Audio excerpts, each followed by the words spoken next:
because you go live without realizing it, and then 5 seconds later you realize you're live. So All right, let's see how it goes. it should go fun. It should go well. Gosh, Jeanine Pirro, and I just read your piece because I've been keeping a track of her. I'm like, oh yeah, she's even nuttier than I remember. It's such a all of these people. The They're tricky just the thing worst people. They're is the worst people. you just can't tell if you want to laugh or cry. That's Yeah, really and folks, yeah, you caught us in mid conversation. Matt, Gertz, and I were talking about do you laugh or do you cry when Jeanine Pirro, Box of Wine, Fox host and contributor, is being tapped by Donald Trump to be the U.S. District Attorney representing Washington, D.C. And I swear, the framing of today's conversation, we had this planned for a week. Matt was going to come on. Media Matters did this great piece talking about how many Trump officials have appeared on Fox News, how Fox has been basically a propaganda unit for the Trump White House, how it's been a revolving door, Fox to the Trump White House to Fox. And then late last night, we got this news, couldn't plan it even better, that Jeanine Pirro is going to be placed, well, hopefully not, she doesn't get the votes, but she's been tapped to be the the U.S. Attorney representing Washington, D.C. And Matt came out with a piece just today. Jeanine Pirro's Fox producer thought she was, quote, nuts. Trump just named her D.C.'s prosecutor. This is Matt Gertz, not Matt Gates. This is Matt Gertz, senior fellow of Media Matters, a fantastic organization that does essentially a deep dive into covering Fox and right-wing media. And Matt, where do we begin? You know, I call this the Fox administration, and then now we got Jeanine Pirro going from Fox, where she spouts all the bullshit, all the propaganda, all the racism, to potentially being DC's top prosecutor. For people who haven't been following, because there's been so much news, even the way we got to this point is shocking. Can you tell us who the person was whom she is replacing? And then let's talk about Jeanine Pirro as the potential next top prosecutor in DC. Sure. So we started with Ed Martin, who was the initial pick for U.S. Attorney here in D.C., where I live. Great news for me that all of these nuts are in charge of federal prosecutions here. But Ed Martin was someone actually Media Matters got fired from CNN back in 2017. He had a bad habit of going to his own podcast and saying that all of his CNN co-hosts and like other people at CNN were racists, like against white people. And CNN didn't like that, so they canned him. After that, he became really ensconced in the January 6th world. He was on the Capitol grounds during the insurrection and then spent a lot of time as a lawyer defending different January 6th defendants. As is in keeping with the rest of this administration, the administration take at this point is basically that January 6th was good and it was bad that it was foiled. And so it made sense, I guess, for Donald Trump to put him in charge of federal prosecutor in D.C. But some senators, even Republican senators, had a problem with putting a defender of January 6th, assailant, in charge of that position. And so we had Senator Tillis, the Republican from North Carolina, come out and express opposition to confirming him. And he had been appointed as an acting in that role, which has a 120-day clock that was about to run out if Trump had not put someone else forward, or if he had not been confirmed, then the DC judges would have been able to pick their own prosecutor to run things. And so rather than have that problem, Trump gave Martin the boot. He's now moved over to Justice Department, where he's running the working group against weaponization, which I assume mainly be doing weaponization. And Pirro, the longtime Fox host, is his replacement, at least for the next 120 days. So let's just pause for a second and unpack the batshit nuttiness that you just told the audience, right?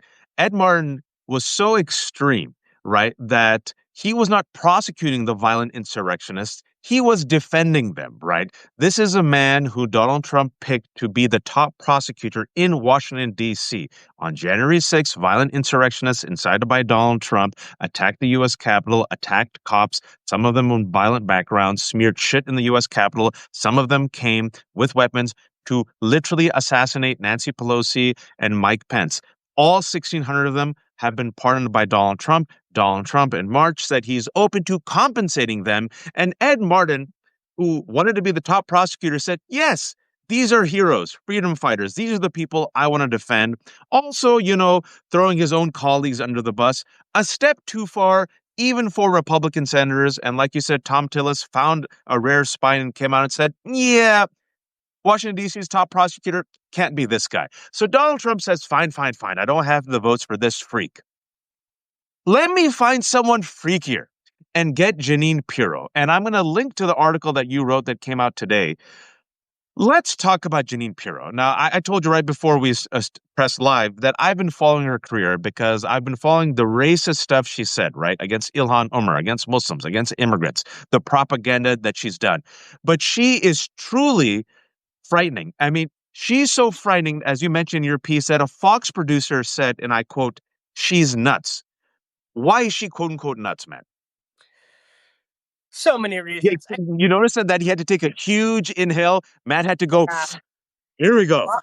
My curse as a longtime employee of Media Matters is if you want to talk to me, things are probably really bad out there, right? Like, I my job have an encyclopedic knowledge of the crazy people at Fox News and to be able to explain, what they've been doing over there to people who have better things to do with their time than to watch those crazy people. But now those crazy people are running the government. This was a major innovation of Donald Trump's during his first administration when he put 20 different former Fox employees in his administration in various roles. It's been even bigger in his second. He's already put 23 out there with Pirro included.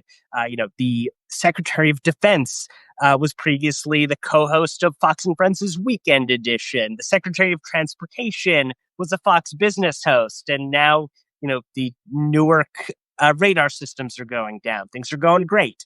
Yeah. But Pirro is, I think, a pretty unique case for a couple different reasons. And I always have trouble, I think, trying to properly calibrate whether people like Pirro are ridiculous and this is humorous, or whether they're really frightening and dangerous.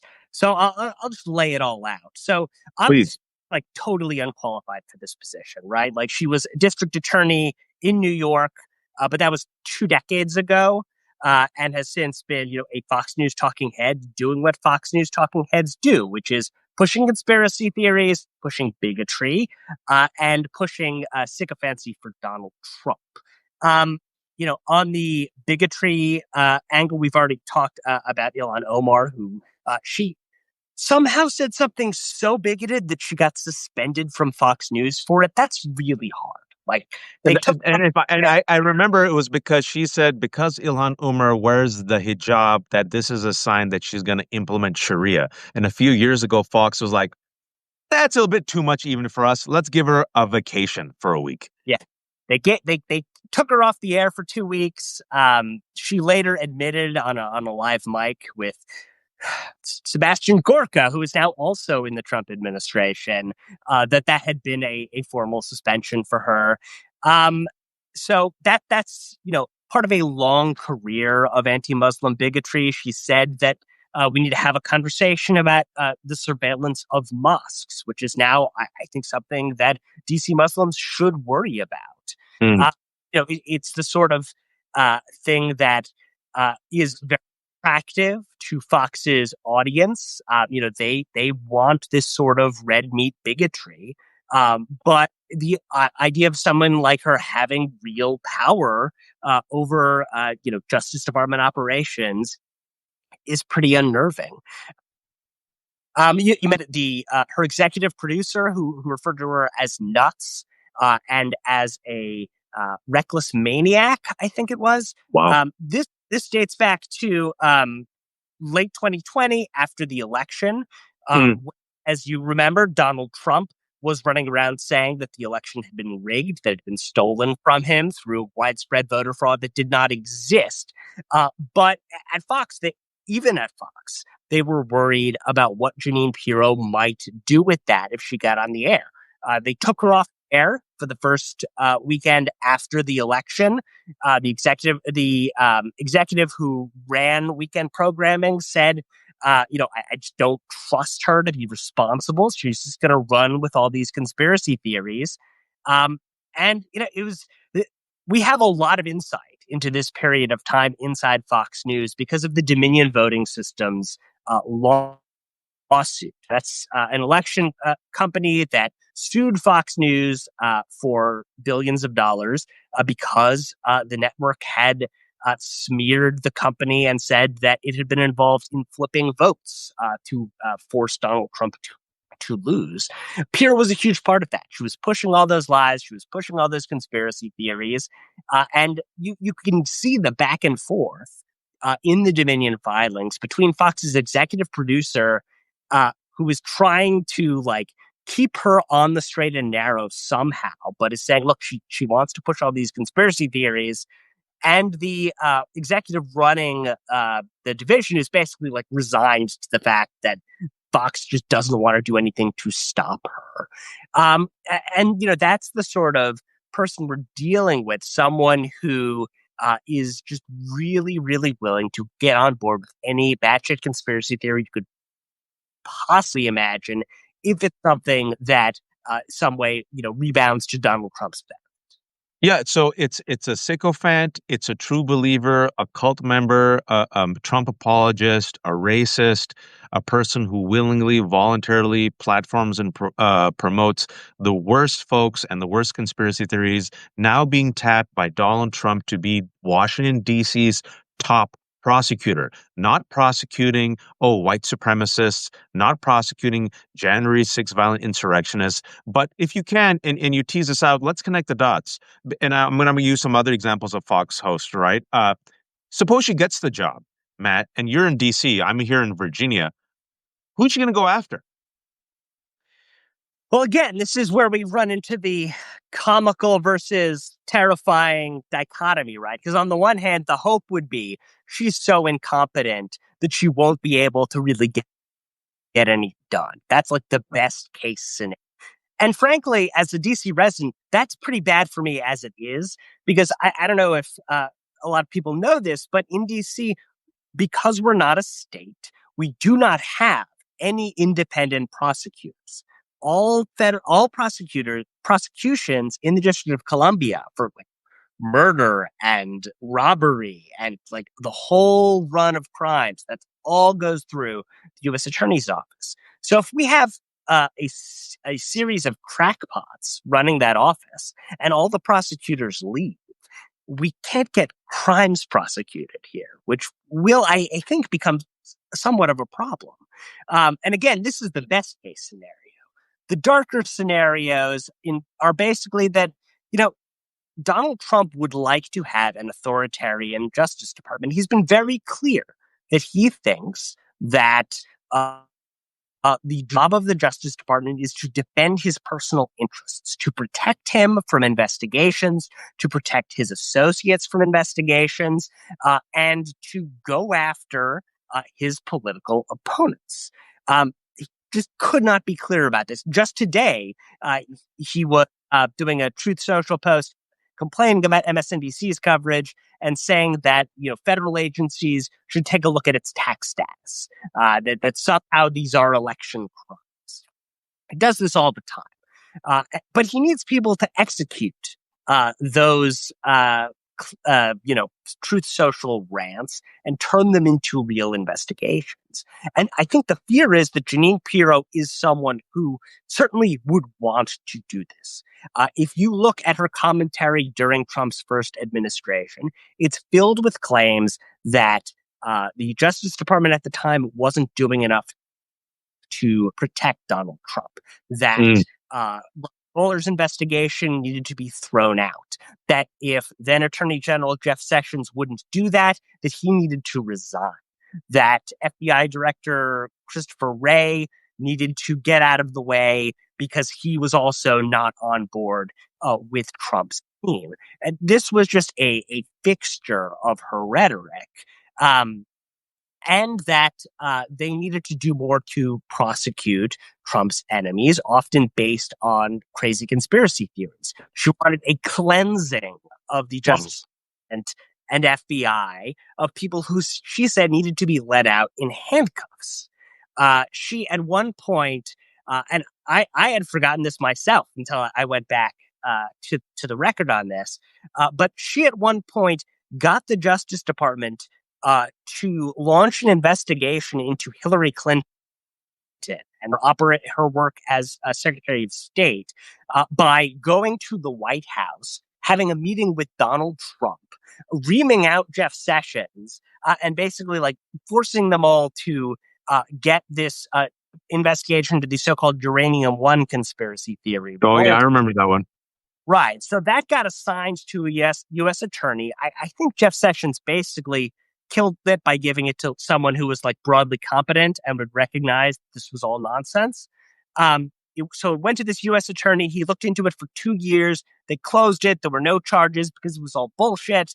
But now Jeanine Pirro is the U.S. attorney, right? Like she is the sort of person who can get assigned cases like that and asked to look into them and devote resources to them and try to put the president's political opponents in jail.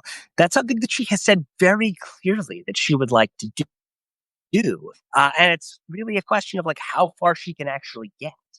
So yeah, I don't find I take them literally and seriously. I've been following it like you because I'm a masochist. Kash Patel, who's the head of FBI, also like Jeanine Pirro, completely unqualified for the job, but is a loyal sycophant, openly said on Steve Bannon he openly said on Steve Bannon's War Room that he will use his perch and position to go after Donald Trump's enemies, including especially those in the media and also politicians. Yesterday, I'm sure you saw those clips that are going viral where the testy exchanges between Kristi Noem and Kash Patel, where Kristi Noem, our DHS secretary, completely unqualified for the job, openly lying about Kilmar Garcia, the innocent man sent to die in a foreign gulag, saying he'll never come back, refers to him as a terrorist. This is the man whom the Trump administration, the ICE, has said they sent as part of an administrative error, but they don't care because if they admit a mistake, it makes them look bad. So they're perfectly fine with an innocent man dying. Donald Trump has said he's perfectly fine sending citizens, folks, citizens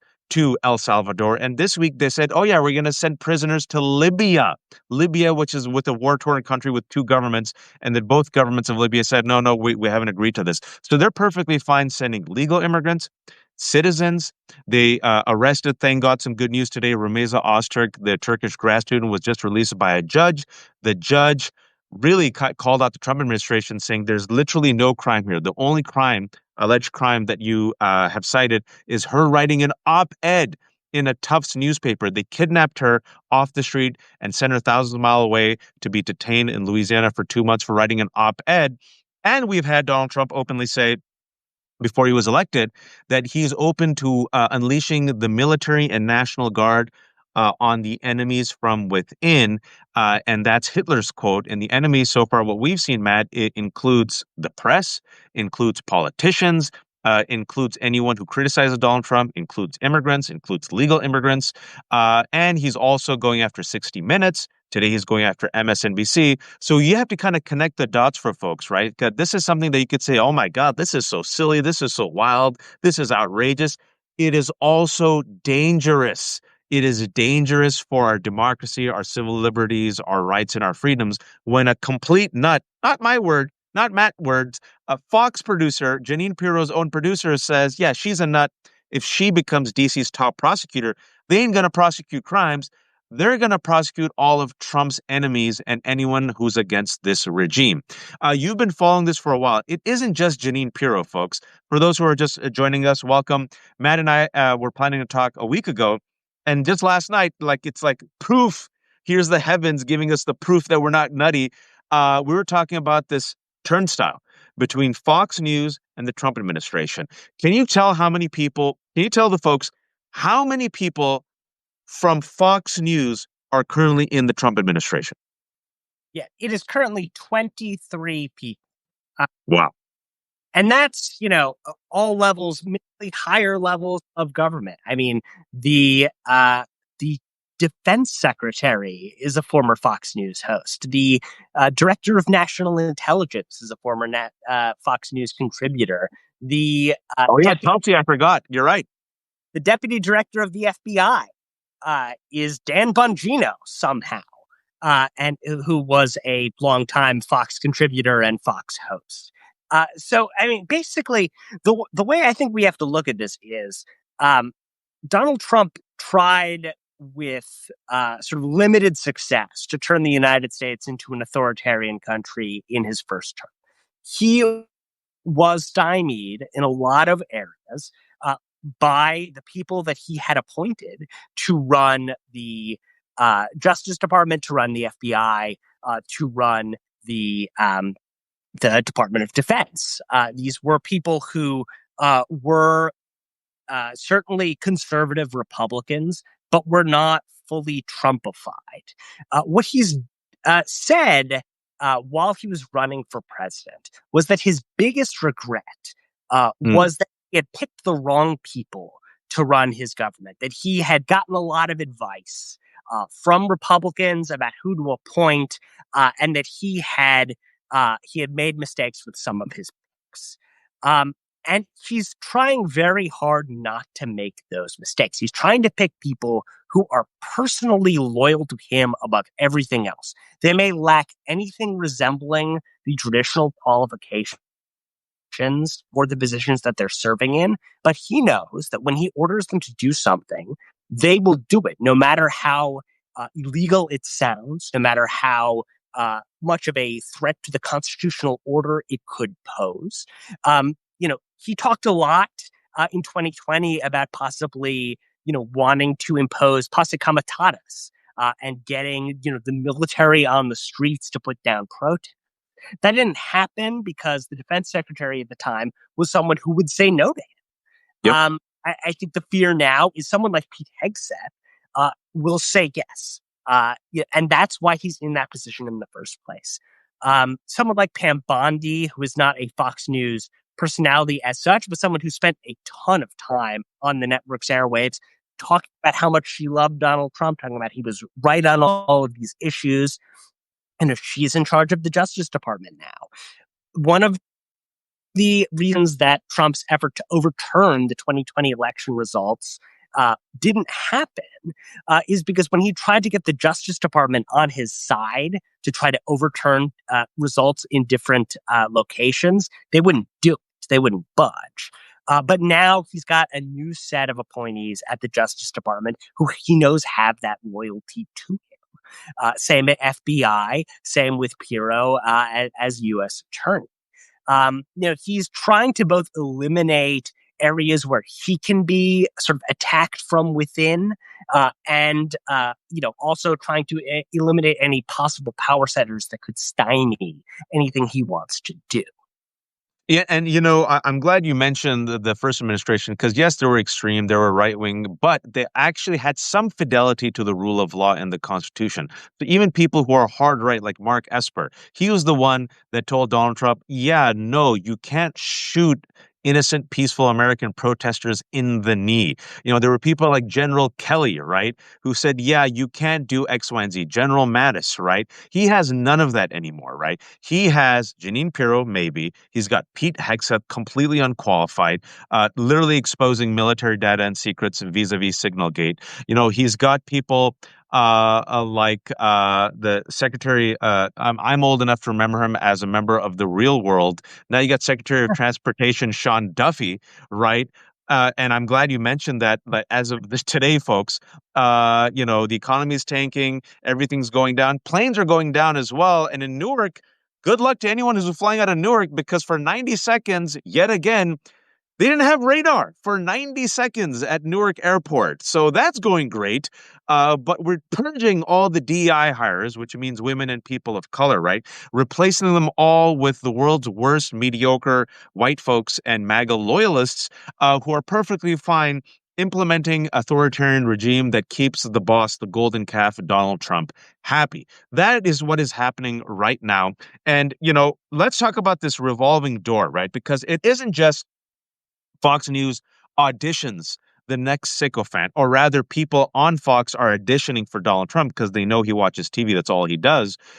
Let's also talk about how Fox is essentially modern Pravda for the Republican Party, how so many people from the administration have appeared on Fox and been given uncritical airtime to spew nonsense and lies. Sure. So one of the things that is very obvious from paying attention to the first months of the Trump administration is that they view their jobs as PR. More than anything else, they want to make sure that they are talking to the MAGA faithful and keeping them on board. It is crucially important to them that they don't lose the base. And the way that they have tried to do that is top officials are just constantly going on Fox News, on all of its different shows, and explaining why everything Donald Trump is doing is exactly what the Fox News audience voted for. So we did a study at Media Matters. We looked at the first 100 days of the Trump administration, and we found that Fox News officials appeared 536 times on Fox News and its sister channel, Fox Business. So again, that's more than 5 a day. Uh, there are people that are just like constantly making hits on the network. People like Tom Homan, who is the quote unquote border czar, a former Fox News contributor himself, who made 59 appearances on the network over those first 100 days. Miller and Leavitt did about at 40 piece. It kind of goes down from there. But, you have people like Pam Bondi, the attorney general, making 24 appearances on Fox News. That's just not something that an attorney general does, right? They're supposed to have like work to do. But so many of these administration officials think of their jobs as, and think of their work as going on Fox News and doing, in many cases, what they had previously been doing before they joined the administration in the first place. Pete Hegseth also spending a ton of time on the network's airwaves. He's got his new makeup setup, his new studio over at the Pentagon. He's living his best life. It's all I guess he's not that worried that his total lack of traditional qualifications, like his he doesn't think that like it's a big job, I guess, to be running the Defense Department. He has plenty of time for Fox hits. They all do. A lot of these hits, obviously, coming on Sean Hannity's show. Different officials have made 71 appearances on Hannity's program over the first 100 days. Sort of goes on from there. I mean, as I said, they view this as very clearly a major part of their job function. Speaking not to the American people as a whole, but to the Fox audience specifically. And, also I've seen what Fox does is because they know that they have the lifeline to the Trump administration. They have the ear of Donald Trump. I have noticed, Matt, that they also give some unsubtle signals to Donald Trump and the White House. For example, Pete Ducey or Ducey, whatever his name is, and Pete Ducey, the White House Fox correspondent, and also Fox and Friends. If you've noticed, when it came to the trade war and the tariffs, right, they were signaling to the White House, hey, this might not be such a great idea. Hey, Americans are suffering right now. Hey, we're interviewing some store owners. Am I reading too much into this? Because to me, it wasn't necessarily a rebuke, right? Because they can't bite the hand that feeds them, or the snake eating its own tail. But it was them signaling to kind of this incestuous ecosystem that is the Trump White House that, yo, some of these economic policies might actually hurt you. Yeah, I don't think that's a bridge too far. I mean, certainly everyone at Fox understands that Donald Trump is watching their channel all the time. Mm. This became extremely obvious during the first administration in particular, where you literally had at times Fox anchors turning to the camera and saying, "Mr. President, don't do this." Stuff like that. I mean, they understood that he was watching and that he could be taking action based on what they were telling him. As someone who had spent years watching Fox News, I found this very, very unnerving, right? Because these are not like good news people. Fox News is not a good source of information. If you're counting on for information about the world, you're doing it wrong. I think we saw during that first administration that Trump's pursuit of Fox News's obsessions could have a major impact on the federal government and thus on like our daily lives. When I think back to the coronavirus pandemic, its first Yeah. day, one of the things that was unsettling about that experience was the fact that you could see Donald Trump tweeting in real time about things that he was seeing on Fox News about the pandemic, including, calling for people to use hydroxychloroquine, an anti-malarial drug that people on Fox were saying would be a cure for the coronavirus, but we know is in fact not. So this is the sort of dangers that we experience because we have a president of the United States who's obsessed with what he sees on his television, and that's not And what going. we know And what we know with Donald Trump is he usually parrots the last thing that he hears. So the person who has his ear has immense influence, right? He says what he hears and he repeats it, much like what Laura Loomer, for whatever reason, this anti-Muslim bigot and conspiracy theorist who's so racist that she's even more racist. She's so racist that she's too racist for Marjorie Taylor Greene. Sit with that for a second.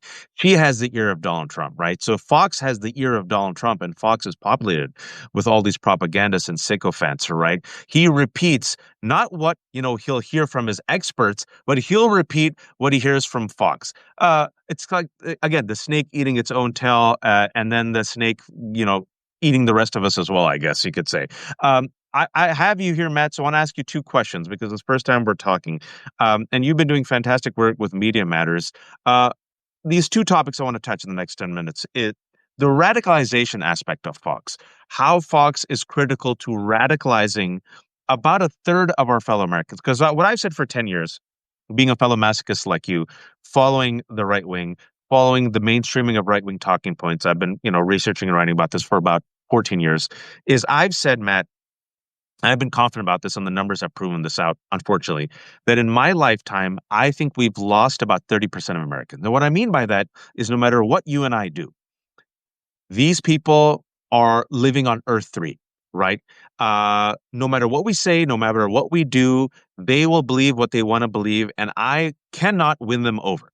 They are part and parcel, if you will, of the MAGA cult. They're not evil. They don't have horns on their head. But because of right-wing media and the right-wing ecosystem, which is incestuous, we've lost them. Am I wrong about that? And talk to us about the radicalization effect of Fox and right-wing media. Yeah, I mean, I think what we certainly have is a total bifurcation of the media, and I think this is clear since at least the 26 election cycle, that there has been a complete divide, and we have two different spheres of media that happen now. One that is primarily composed by and for people on the left and in the center, and they link to each other and comment on each other's stories and so on and so forth, and the other that is diametrically opposed and is entirely focused on the hard right.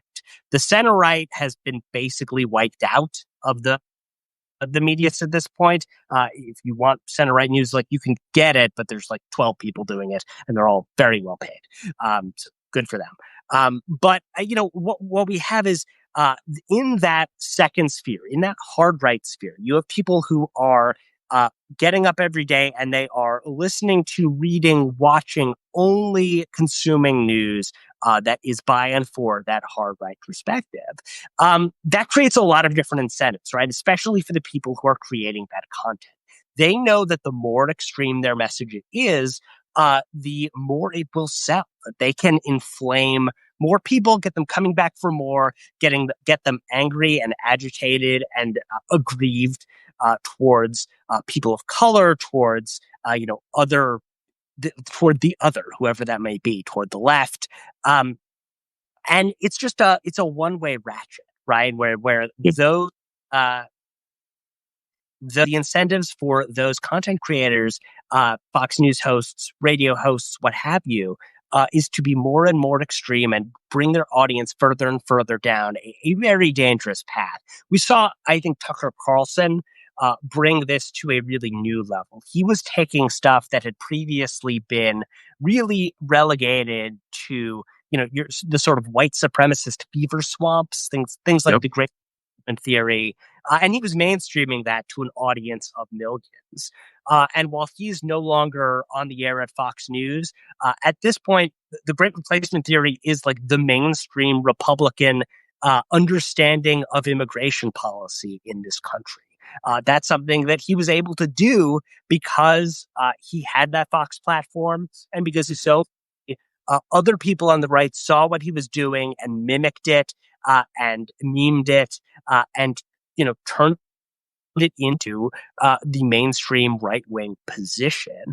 And that I think is something that we see pretty frequently at this point. That the right is able to harness power on the extremes, create these sort of take these fringe positions and make them the position of the mainstream Republican Party and get a huge array of people to follow them on that. And the replacement theory, what Matt just mentioned, to connect the dots, it is a white supremacist Nazi conspiracy theory that originated from the United States and was exported to Europe and now all around the world. And it says that the Jews, this powerful cabal of evil Jews, is the nerve center that is using Black people, immigrants, women, LGBTQ to weaken and replace the white race and Western civilization. Again, this came from Nazis and white supremacists and now has been promoted and actively mainstreamed by the Trump administration and MAGA to the point where 2 years ago, and I'm sure this number has increased, a third of Americans believed in some aspect of the replacement theory. And folks, it has had a direct impact on the safety and security of marginalized communities because the replacement theory has been used as a justification by domestic terrorists to kill Jews. Tree of Life Synagogue. Robert Bowers echoed the same language and sentiment of Fox News and Trump administration, talking about invasion. A few months later, in Christchurch, New Zealand, Brenton Tarrant saw not Jews as the enemy, but Muslims, killed 50 people, used the same language. A few months after that, Patrick Crusius in El Paso used the same language of replacement, but he didn't see Jews or Black people or Muslims as the enemy. He saw Latinos. So you're seeing literal radicalization and violence, both domestic and international, a worldview formed by white supremacists who saw Tucker Carlson as their guy. One of the leading white supremacists, Andrew Anglin, this Daily Stormer, said, I don't need a TV show. I got Tucker Carlson. So we're seeing the radicalization in real time. And the final question I have for you, Matt, is you write for Media Matters. And Steve Bannon, I've been following him for a while as well, said 10 years ago, the enemy isn't the Democrats. The enemy is the media. And he knew that if he can win over media and use media, social media, YouTube, he can win over just enough people. And he said, we will rule for 40 years. You saw the 2024 election. On election night, I can't believe I'm saying these words out loud. This is not idiocracy. This is America. Donald Trump invites the CEO and president of UFC, Dana White, to the stage. Dana White turns around and gives a shout out to Joe Rogan, Theo Vaughn, and the Nelk boys. And they said that due to YouTube and the media in particular, they were able to win over young men and win the election. Talk to us about how the majority has not caught up and the majority is still ceding the ground when it comes to the media war. And I believe if there are some billionaires out there like Bill Gates or Mark Cuban, they need to invest in not sanitizing or sanewashing the media, but a robust counter media. Because without media, I don't think Donald Trump doesn't even exist without media. Am I wrong here? No, I think that's 100% right. I mean, if you look back, we're at the we're currently 60 years out from the launch of the right wing assault on the press, right? Like they've been doing this for a very long time, since I would say the 1964 presidential election. They've been keen on delegitimizing the mainstream press and building up their own operations in sort of a twisted parody of it. Organs that would carry their message, that would very deliberately try to get their candidates elected. And the left just has not tried to match that in any real way. You've seen attempts here and there from the donors who funded Air America back in the early 2000s. But I think you're right. It's time for donors to take another swing at trying to create some sorts of counter institutions that can stand up against the ones that the right has worked so hard to build. It takes effort. You have to actually show up and try to do these things. I know you're doing great work here at the Left Hook. There's a lot of other people doing great work as well, but I think more support would definitely be a good idea. Republicans understand that they're in a long fight, one that goes beyond the next election. They build for the future. They take a lot of chances. They take a lot of risks, and some of those risks don't pay off, and some of those risks do. And sometimes Donald Trump gets elected, and you get to try to push through your entire unpopular agenda because you were able you had the foresight to spend a ton of time undermining the opposition's institutions and building up ones of your own. But you have to try. And that, I think, is something the Democrats sometimes have problems doing. And not just the Democrats, but I'm going to cheat and ask you one last question, is because the reason why we have to be independent and do what we do, Media Matters, for example, me here at the Left Hook, and I also worked at CNN for a year. I've had a foot in mainstream. I've seen the affirmative action for the right wing in corporate media.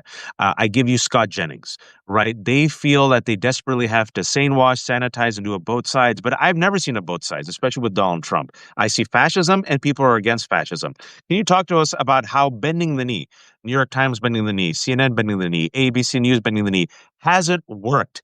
Bending the knee to Donald Trump and fascists to appeal to their base, right? Giving big contracts to Scott Jennings has not made them more beloved by the base they're desperately trying to covet, right? They still see them as the enemy of the people. So anyone who's watching right now from corporate media, establishment media, who still thinks, if I just get another Scott Jennings, if I just bend the knee, if I just settle with Donald Trump, then they'll lay off me, and then we'll be safe. Yeah, I'd say there's two parts to this. One is about content, and one of them is about business operations. On content, you're absolutely right. There is literally nothing you can give the right that will get them to stop hitting you if you're the mainstream press. Like, this is what they do. They understand that by reducing the media's power, they increase their own. They can get their supporters to listen to alternate voices who are on the right, who are deliberately trying to get Republicans elected to offices up and down the ballot. And so they're never going to stop. They will always demand more. It just can't, you cannot win them back. And frankly, the bigger problem that you have right now is that the love affair from the left is over. Right. Like I went to a conference in late 2017, and there was a pollster, laying out a survey that he had done about the press to a largely audience of media professionals, and the pollster was explaining, look, here's where support from Democrats for the mass media is. Here is where it is for Republicans. It's a big problem. And what I said time was okay, or at least what I wrote at the time. I didn't say this to them, but I'm hearing a lot about how you want to win back the Republicans who are at historic lows in support for your institution. I'm hearing very little about how you're going to keep the Democrats and liberals and leftists who have historic high support for your institution right now. At the time, it was something like 70% support among Democrats for the mass media, and something like 20% among Republicans. They're all worried about the 20. But meanwhile, what's happened is, people lost faith in the press Yep. from the left as well. And seen those numbers tick down from the 70s back into the low 50s. Those are the people who actually subscribe to the New York Times, who actually watch CNN. And if they're going away and you can't replace them, you have a bigger problem uh, than winning back people who were never going to be your customers in the first place. So that's the first part, the content. Second part is business operations, where I think a lot of executives are legitimately frightened that Donald Trump might try to destroy their businesses if they allow their media outlets to be too combative. Um, I think we're seeing that now with CBS News perhaps settling with Donald Trump on the ridiculous lawsuit that he put out against them, because Paramount is worried that the Trump administration will keep them from doing a merger. Yeah. Paramount, CBS's parent company, they're worried that they won't be able to complete their merger because the Trump administration won't sign off on it. And so they're desperately looking for ways to convince the Trump administration that they're on their side.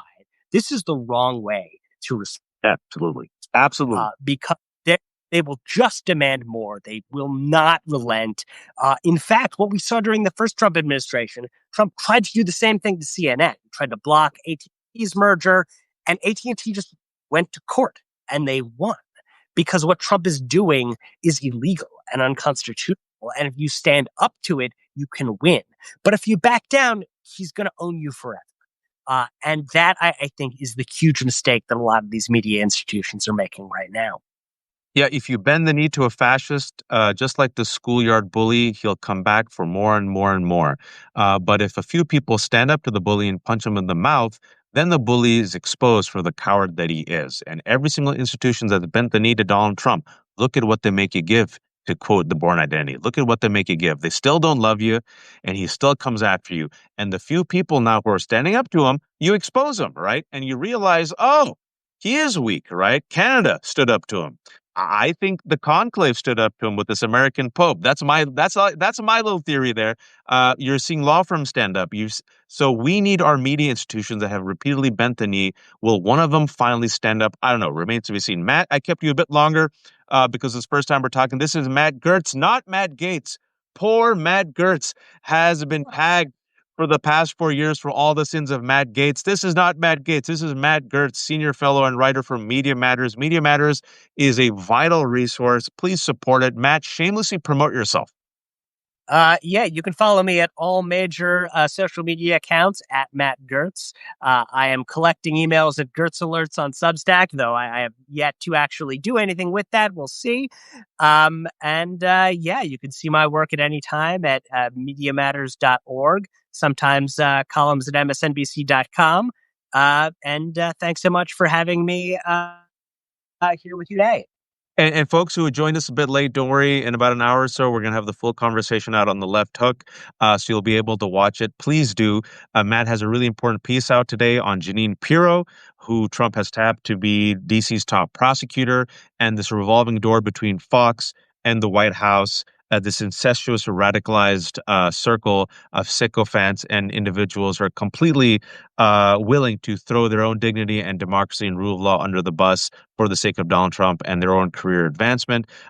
Folks, this has been another episode of Chai Talk for the Left Hook Substack. I have no paywalls deliberately. I am a fool, but I'm not stupid, because I believe paywalls are, democracy dies in darkness. Remember someone said that? So this is a reader-supported publication. Pay what you can. If you can be a monthly subscriber, please do. I keep it as affordable as I possibly can, but all the content is free. And so please subscribe to my Substack, The Left Hook. Subscribe to Matt's Substack. And if you're watching this on YouTube, like and subscribe. Again, it's all free. No paywalls. Give what you can. We'll be back next time. Until next time, take care of yourself, be kind to each other, and please, oh please, don't be a fascist. Take care. Thanks, Matt. Thank you.